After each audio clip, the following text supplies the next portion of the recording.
Beredar rekaman CCTV Dina Oktavinai menangis sebelum dibunuh atasannya. Beredar sebuah video rekaman CCTV diduga Du, 21, pegawai minimarket rest area KM 75, Tol Cikampek Padalarang, Cipularang, Kabupaten Purwakarta, sebelum menjadi korban pembunuhan atasannya.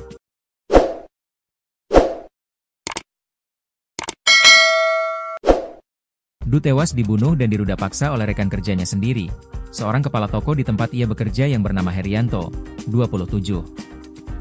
Di tengah kasus kematiannya, kini beredar rekaman CCTV dari minimarket tempat Du bekerja. Dari unggahan Instagram Rumpi_Gosip, tampak video CCTV memperlihatkan diduga Du tengah meringkuk menangis di balik meja kasir Alfamart. Pada narasi video itu disebutkan Du diduga mendapat ancaman dari pelaku. Dari rekaman CCTV Alfamart 2 hari yang lalu, ternyata Dina Oktaviani sudah menangis di belakang kasir. Sepertinya Dina sudah diancam kepala toko sebelumnya sampai Dina menangis, tulis keterangan dalam video. Korban tampak memegang sebuah HP dan sesekali tangannya mengelap air mata di wajah menggunakan tisu. Perilaku Du menunjukkan bahwa ia memang tengah ada masalah. Kini rekaman CCTV itu memicu simpati dari netizen. Gampang BNGT sih ngilangin nyawa orang, ya Allah jaga dan lindungi kami dokter kejahatan dan bahaya amin. Husnul Hatimah Kak, tulis Shandy_bintang. Kalau diancam kenapa gak lapor polisi malah pergi ke sana? Maaf kalau salah berpendapat, kata Tita Lindriyawati. Innalillahi wa inna ilaihi roji'un.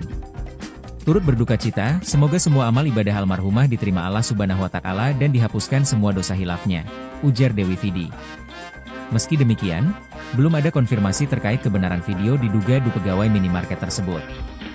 Sebelumnya, warga digegerkan dengan penemuan jenazah perempuan di aliran Sungai Citarum, Dusun Munjul Kaler RT 3005, Desa Curug, Kecamatan Kelari, Kabupaten Karawang pada Selasa, 7 Oktober 2025. Sungai Citarum adalah sungai terpanjang di Provinsi Jawa Barat, Indonesia, dengan panjang sekitar 297 km, berhulu di Gunung Wayang di daerah Bandung Selatan dan bermuara di Laut Jawa. Mirisnya, Dina Oktaviani ditemukan tepat di hari ulang tahunnya yang ke-21. Sebelum ditemukan meninggal dunia, keluarga sempat melaporkannya hilang.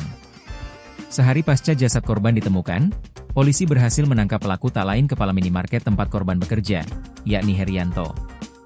Herianto ditangkap di tempat kerjanya, di minimarket yang berada di rest area 72 Tol Cipularang Purbalenyi, Desa Cigelam, Babakan Cikao, Purwakarta, Rabu, 8 Oktober 2025. Berdasarkan hasil pemeriksaan sementara, Herianto mengaku tindakannya karena terdesak urusan finansial. Polisi mengungkapkan, aksi itu bermula saat korban curhat soal masalah percintaan dan meminta dicarikan orang pintar agar bisa melupakan mantan kekasihnya. Setelah bertemu di rumah Herianto pada 5 Oktober 2025, pelaku mencekik dan membekap korban hingga tewas, lalu memerkosanya. Barang berharga milik korban juga diambil sebelum jasadnya dibuang ke Sungai Citarum.